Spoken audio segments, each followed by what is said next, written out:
All right, let's get this show started.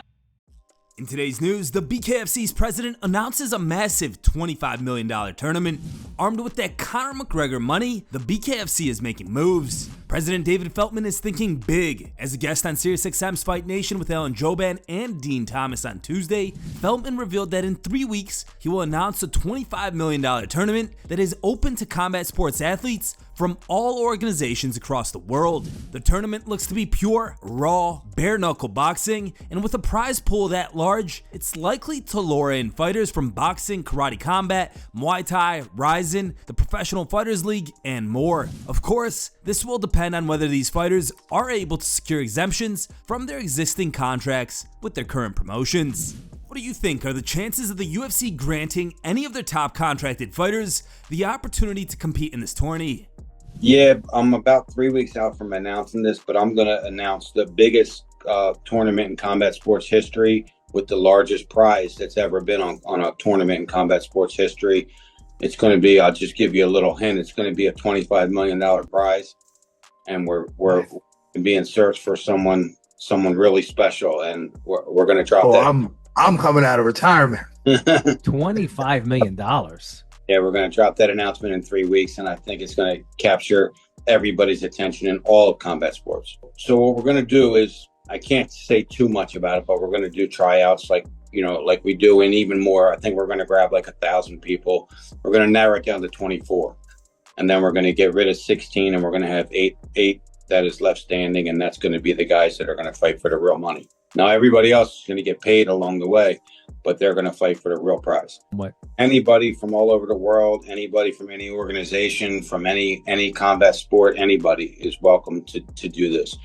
Not much more I can say about it right now. It's going to be, when I announce it, I think people are going to be like, holy shit, this is unbelievable. Justin Gaethje and Diego Lopes hit the punching machine. Gaethje and Lopes are known for being hard hitters in their divisions. Now, the two fighters put their power to test on the punching machine.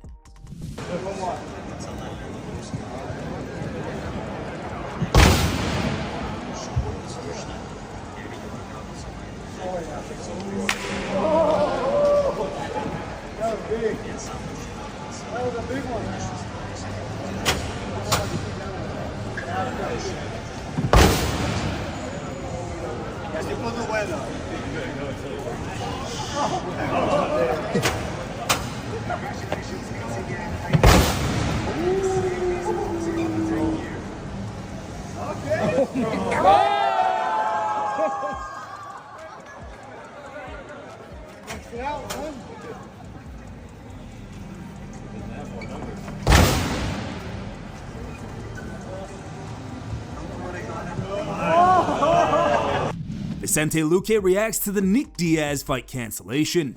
Luque is now set to face Temba Garimbo at UFC 310 after Nick Diaz withdrew from the December 7th card in Las Vegas due to undisclosed reasons. Commenting on the situation in a recent interview with MMA Fighting, Luque said, "I don't know exactly why it was canceled. I saw that video of him in the streets and he didn't look okay, and more than anything, I hope his family and he's taking care of himself. I hope he recovers and goes back to his best state possible." When I saw the video, at first I didn't know if it was recent or not, but I kept thinking, if it's recent, I hope he really seeks help to get out of the situation he's in, because Nick is a fighter I have followed since before I was in the UFC. This sport is very tough, and we dedicate so many years to be able to make a living off this, and to see him in that situation at his age, we don't know what he's going to do from now on, if he's going to recover, if he's going to be able to fight again, maybe open a gym and teach, whatever, but we hope for the best. It's very sad to see him at that stage, because I don't want that for anyone, much less a man that has inspired so many.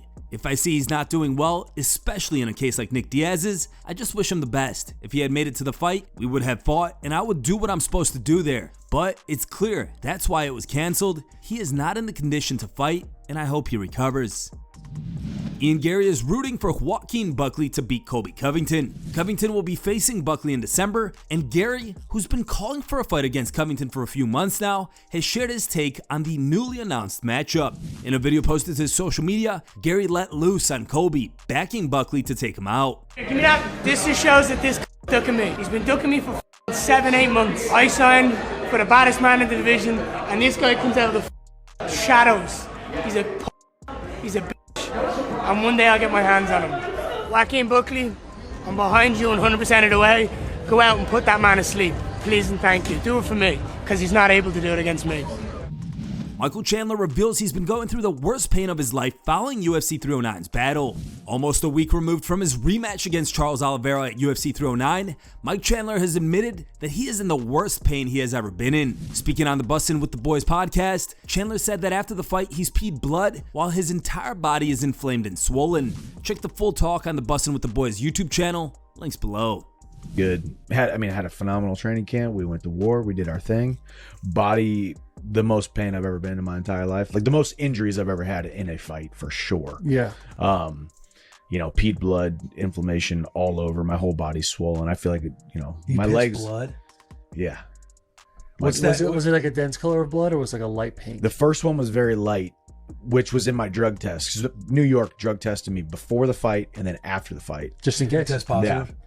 I tested positive for blood. For being a badass. For sure. For savagery. Tested positive for got that dog in him. Going nuts. But yeah, so it had like a light tint, and then the second one was like beet looking juice. It was dark. God, it hurt? No. Really? I don't. Well, Like what is my whole body hurt too. So at that point, Daniel Cormier responds to Bo Nickal's criticism of UFC 309's commentary. Cormier provoked a bit of disapproval from Bo for comments he made during Nickal's unanimous decision victory over Paul Craig at UFC 309 last weekend. The former NCAA wrestling champion claimed that DC attempted to knock him down a peg by claiming he wasn't ready to face Khamzat Chimaev yet. Now, DC's replied on his YouTube channel. Hear this. Bo Nickal is a bit upset with the commentary during the fight last week. To hear things like DC say, oh, he's not ready for Khamzat. And I think he was kind of trying to be respectful, but also trying to set me down a peg. This one kind of took me a little bit by surprise because I do like Bo, and I do believe that at some point he's going to be a champion. I think that he's a respectful guy, so he's trying to say things in the nicest way that he possibly can, but I think he may have misunderstood what I'm trying to say. What I was more trying to say in this fight is let's not rush him into fights with people that are much more experienced. That is how good he has done in that short period of time. You know what's the craziest thing? After this weekend, right after the fight, people called me and said I was a Bo apologist. I was being apologetic for his performance, almost making excuses for him. That's crazy because it's odd that a fighter can interpret it so much different than other people in the world. I thought he did really good. I have no problem with Bo Nickal. I believe he's going to be fine. I don't have a problem with the performance. I thought he fought really well. But there's room for improvement. Let's just take our time. We don't need to rush him. That's all I'm saying. UFC 309 estimated salaries have been revealed. Now that UFC 309 has passed, many fans are curious to hear how much the event's warriors got paid. While these figures are not confirmed by the UFC, BetMGM has given an estimate of what the fighters competing on the main card of UFC 309 may have earned. John Jones topped the list and is expected to have pocketed just under $6.3 million, with his opponent Miocic taking home $4.2 million. Chandler and Oliveira are expected to have both earned just under $1.1 million in what will go down as a fight to remember. Bo Nickal's estimated total payout is just over $200K, Jim Miller $171K, Marcin Tybura $146K, Paul Craig $116K, Damon Jackson $101K, Mickey Gall $83K, Jonathan Martinez $75K, Viviane Araújo $71K, Karine Silva $56K, Veronica Hardy $56K. Time for today's top memes. Third place was posted by As Shopped As It Gets. Second place was posted by MMA 247 Memes. And the top pick was posted by Hat.